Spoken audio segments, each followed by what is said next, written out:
Hello student, स्वागत है आपका मेरे YouTube channel GK special bye SP sir पर। जैसे कि आप लोग जान रहे हैं कि हम लोग जो है इंडियन ज्योग्राफी का ये तीसरा वीडियो है जिसमें हम लोग India at a glance part 3 करेंगे। पार्ट 2 में हमने कोस्ट लाइन ऑफ इंडिया और बाउंड्रीज किए थे, तो उसमें एक त्रुटि हो गई थी और उसको आप थोड़ा सुधार लेंगे।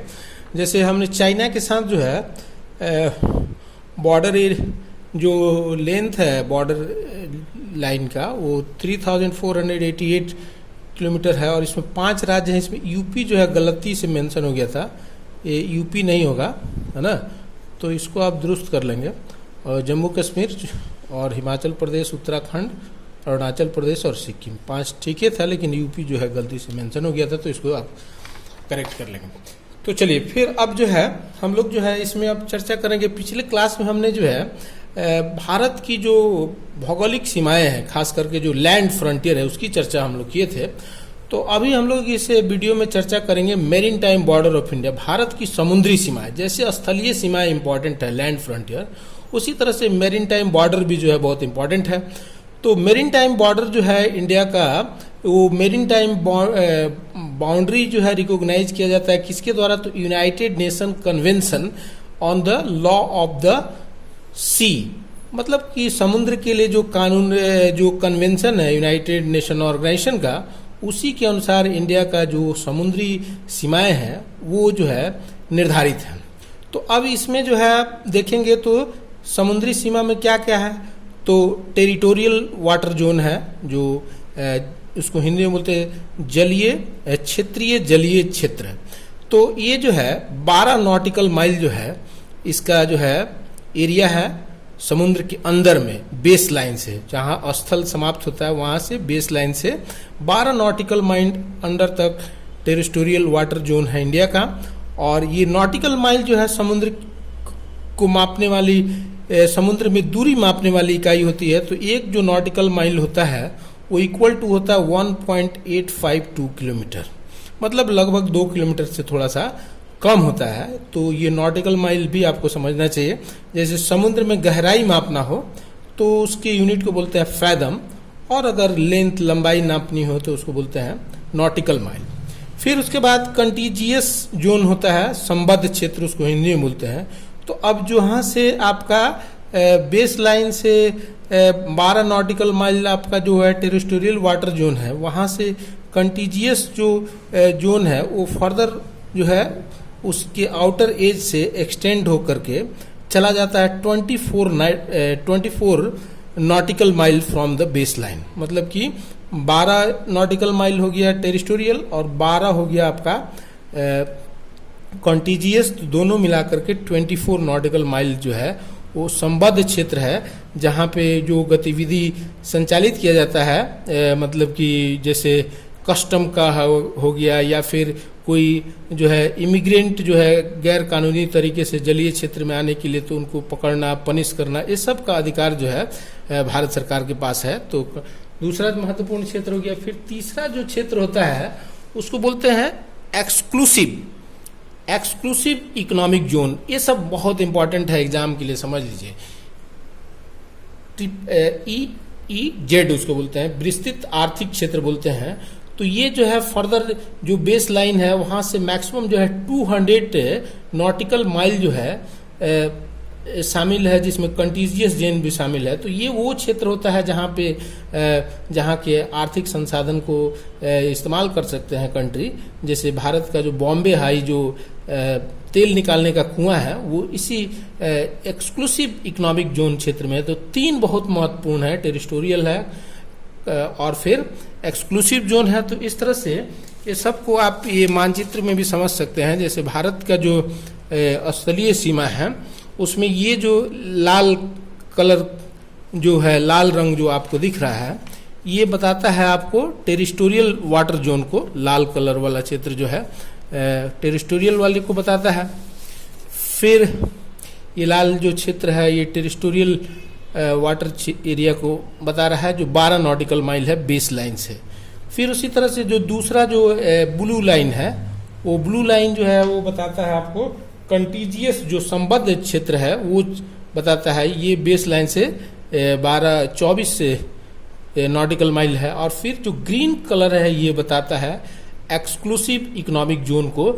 तो ये सब जो है बहुत इंपॉर्टेंट होता है, टेरिटोरियल, कंटीजियस और फिर EEZ, विस्तृत आर्थिक क्षेत्र उसको हिंदी में बोलते हैं।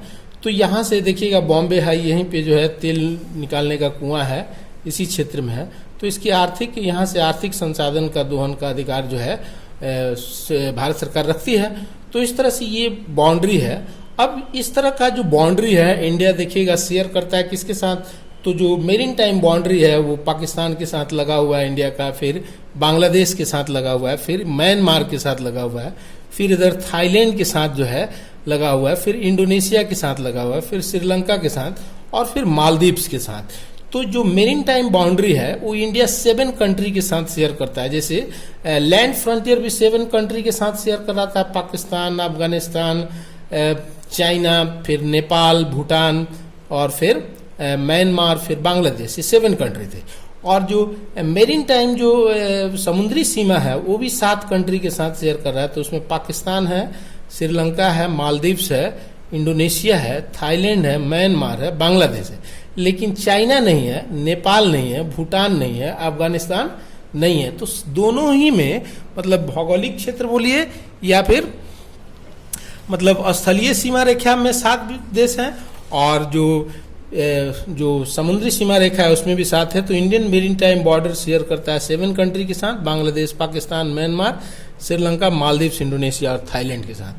अब हाईएस्ट पीक ऑफ इंडिया से एक क्वेश्चन हमेशा रहता है। तो हाईएस्ट पीक ऑफ इंडिया जो है वो है माउंट केटू।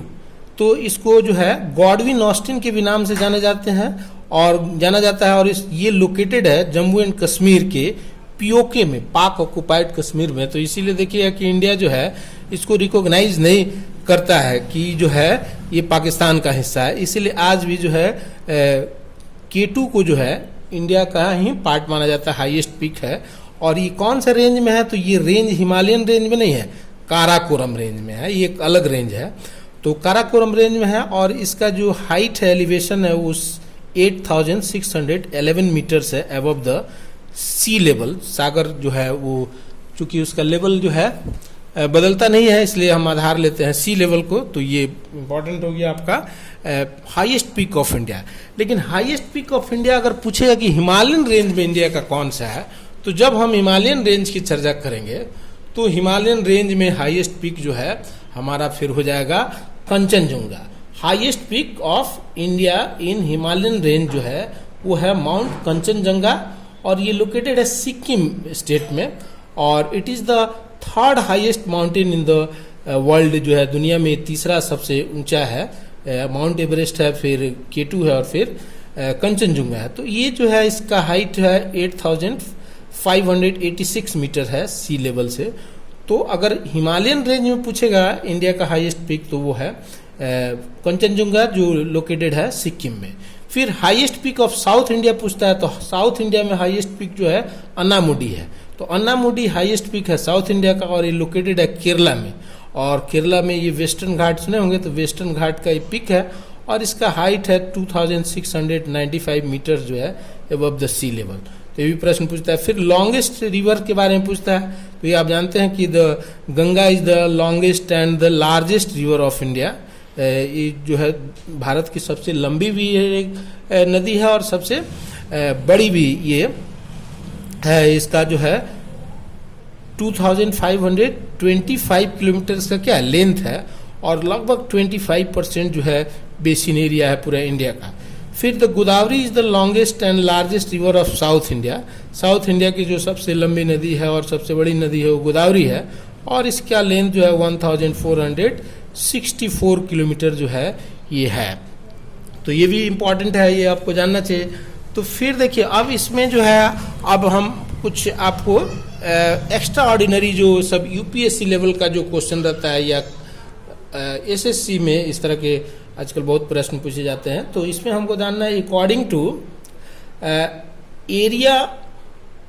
एरिया के हिसाब से टॉप स्टेट ऑफ इंडिया, और फिर देयर कंपेरिजन आपको करना है different countries of the world के साथ। तो जैसे देखिए कि एरिया के हिसाब से लार्जेस्ट जो स्टेट है इंडिया का हुआ है राजस्थान। पहले मध्य प्रदेश हुआ करता था, लेकिन छत्तीसगढ़ अलग होने के बाद अब वो नहीं है। तो राजस्थान जो है उसका एरिया है 3,42,238 स्क्वायर किलोमीटर है। तो अब ये किसके बराबर है? तो देखिए जर्मनी के बराबर है। अब ये क्वेश्चन पूछता है कि जर्मनी के बराबर कौन सा भारतीय राज्य है एरिया के हिसाब से, तो राजस्थान है। इसका भी देखिएगा लगभग उतना ही है, 3,57,022 स्क्वायर किलोमीटर जो है वो जर्मनी का एरिया है। फिर मध्य प्रदेश जो है वो सेकेंड लार्जेस्ट स्टेट है, तो उसका जो एरिया है वो 3,08,350 स्क्वायर किलोमीटर है। और इसके ठीक बराबर है ओमान, जो कंट्री मिडिल ईस्ट में है ओमान, उसका है 3,09,500 स्क्वायर किलोमीटर, तो ओमान के बराबर है मध्य प्रदेश। मतलब ये सब हम लोग का जो राज्य है वो अपने आप में फॉरेन कंट्री के एक देश के बराबर है। जैसे महाराष्ट्र है, तो महाराष्ट्र का 3,07,713 स्क्वायर किलोमीटर है, और ये इटली के बराबर है। सोचिए इटली जो है ये जर्मनी दुनिया का जो है चौथा लार्जेस्ट इकोनॉमी है, उसके बराबर राजस्थान है आपका। और महाराष्ट्र के बराबर क्या इटली है, उसका है 3 लाख लगभग में अबाउट में है ये सब, 3,01,340 स्क्वायर किलोमीटर जो है इटली का एरिया है। फिर उत्तर प्रदेश जो है एरिया के हिसाब से फोर्थ है, जबकि पॉपुलेशन के हिसाब से फर्स्ट है, तो इसका एरिया है 2,43,290 स्क्वायर किलोमीटर। तो उत्तर प्रदेश का जितना एरिया है उतना ही जो है यूनाइटेड किंगडम का एरिया है। इंग्लैंड, ग्रेट ब्रिटेन, सब को मिला के जो आप आयरलैंड, नॉर्दर्न आयरलैंड को मिला के जो आप यूनाइटेड किंगडम बनाते हैं, तो उसका भी देखिएगा 2,42,495, इतना ही बड़ा जो है उत्तर प्रदेश के बराबर यूनाइटेड किंगडम जो है पूरे दुनिया पे राज किया। लगभग जो है 55 देशों पर इसका साम्राज्य था। फिर उसी तरह से गुजरात है 5वें नंबर पे, तो गुजरात जो है 1,96,024 स्क्वायर किलोमीटर है। तो इसके बराबर क्या है? तो सेनेगल है। सेनेगल यूरोपियन कंट्री है, 1,96,712 स्क्वायर किलोमीटर इसका एरिया है, तो सेनेगल है। फिर कर्नाटका जो है 1,91,791 स्क्वायर किलोमीटर है, तो ये सीरिया के बराबर है। सीरिया जो अभी चर्चा में रहता है, सीरिया जहाँ पे गृह युद्ध चलते रहता है, तो वो सीरिया जो है उसका भी एरिया लगभग कर्नाटका के बराबर है, 1,85,180 स्क्वायर किलोमीटर है, तो सीरिया के बराबर कर्नाटका है। फिर आंध्र प्रदेश जो है ट्यूनीशिया के बराबर है, जो अफ्रीकी देश है, लीबिया के बगल में ट्यूनीशिया है, तो इसका 1,62,970 स्क्वायर किलोमीटर है, और इसका 1,63,661 स्क्वायर किलोमीटर है। तो ट्यूनीशिया जो है अफ्रीकन कंट्री है, उसके बराबर आंध्र प्रदेश है। फिर उड़ीसा है, अब ये आपका पड़ोसी देश है बांग्लादेश, तो बांग्लादेश के बराबर हम लोग का क्या है? उड़ीसा है, तो इसका एरिया है 1,55,707 स्क्वायर किलोमीटर है, और बांग्लादेश का 1,47,570 स्क्वायर किलोमीटर है। फिर छत्तीसगढ़ जो है 1,35,191 स्क्वायर किलोमीटर है, तो ये ग्रीस के बराबर है। अलेक्जेंडर का नाम सुने होंगे, तो ग्रीस, यूनान की सभ्यता भी सुने होंगे, तो उसके बराबर आपका क्या है? छत्तीसगढ़ है 1,31,957 स्क्वायर किलोमीटर के साथ। फिर उसी तरह से सुने होंगे तमिलनाडु, तो तमिलनाडु जो है 1,30,058 स्क्वायर किलोमीटर के साथ जो है ये निकारागुआ, मध्य अफ्रीकी देश, पनामा नहर सुने होंगे, तो मध्य अमेरिकी देश है, पनामा नहर के पास है ये। तो निकारागुआ जो है 1,31,957 स्क्वायर किलोमीटर के साथ तमिलनाडु के बराबर है। तो ये टॉप 10 इंडिया के स्टेट जो है वो अपने आप में अलग अलग देश के क्या है? बराबर है। तो ये क्वेश्चन पूछता है, जैसे मान लीजिए आपसे प्रश्न पूछ दे कि बिहार के बराबर कौन सा जो है यूरोपियन कंट्री है, तो हंगरी है। तो बिहार देखिएगा तो एरिया के हिसाब से क्या है? उसका पोजीशन 12 है, तो बिहार का एरिया जो है वो 94,163 स्क्वायर किलोमीटर है, और ये हंगरी के बराबर है, यूरोपियन कंट्री हंगरी के बराबर है, वहाँ 93,030 स्क्वायर किलोमीटर उसका एरिया है। फिर जैसे झारखंड जो है एरिया के हिसाब से 15 है पूरे इंडिया में, तो इसका एरिया 79,714 स्क्वायर किलोमीटर है। तो ये चेक रिपब्लिक के बराबर है, 78,866। तो क्वेश्चन पूछ देगा कि झारखंड के बराबर कौन सा यूरोपियन कंट्री है, तो चेक है। बिहार के बराबर कौन सा यूरोपियन कंट्री है, तो हंगरी है। तो इस तरह का ये कंपैरेटिव स्टडी करके मैंने इसलिए बताया क्योंकि ये सब प्रश्न रहते हैं, इसलिए इसको मैंने कनेक्ट कर दिया। अब आपको याद भी रहेगा कि ये 10 टॉप 10 कौन से स्टेट्स हैं और किसके साथ इसका जो है इक्वल है एरिया के हिसाब से। तो ये बहुत इम्पोर्टेंट टॉपिक था। तो ये part India at a glance का पार्ट ये 3 था। पार्ट 2 पार्ट 1 भी आप देख सकते हैं, मैंने उसका वीडियो बना दिया है। फिर आगे भी मैं पार्ट 4 इसका बनाऊंगा। तो भारत को एक नज़र में पहले हम लोग समझ लेंगे, उसके बाद फिर हम लोग भारत के भूगोल का विस्तृत अध्ययन करेंगे। और ये जो इंडिया एट ए ग्लांस है, इसी से देखिएगा 4 से 5 क्वेश्चन हर एग्जाम में रहते हैं, इसीलिए मैं इसको विस्तार से डिस्कस करके आपको बताना चाह रहा हूँ। और वीडियो लंबा नहीं हो इसलिए थोड़ा थोड़ा इसको मैं बांट दे रहा हूँ। अब चूंकि ये स्टडी वाला वीडियो है तो थोड़ा लंबा होगा ही। तो अगर ये वीडियो जो है आपको पसंद आया तो इसको कमेंट करके बताइए कि और इस तरह का और क्या क्या इन्फॉर्मेशन जो है हम दे सकते हैं आपको, जिससे आपको एग्जाम में फ़ायदा हो। ऐसे ये सब मैंने क्वेश्चन बैंक स्टडी करके सब का मैं तैयारी कर रहा हूँ। इस तरह का कोई जो है बुक्स वगैरह में आपको मिलेगा नहीं। तो ये बुक्स की बातें नहीं है, बुक्स तो आप लेके पढ़ सकते हैं, लेकिन ये जो है मैं कुछ विशेष तरीके से इसका प्रिपरेशन करा रहा हूँ आपका, ताकि कोई भी प्रश्न आपसे छूटे नहीं। तो चलिए, वीडियो देखने के लिए बहुत बहुत धन्यवाद। मेरे अगले वीडियो का इंतजार कीजिए। नमस्कार।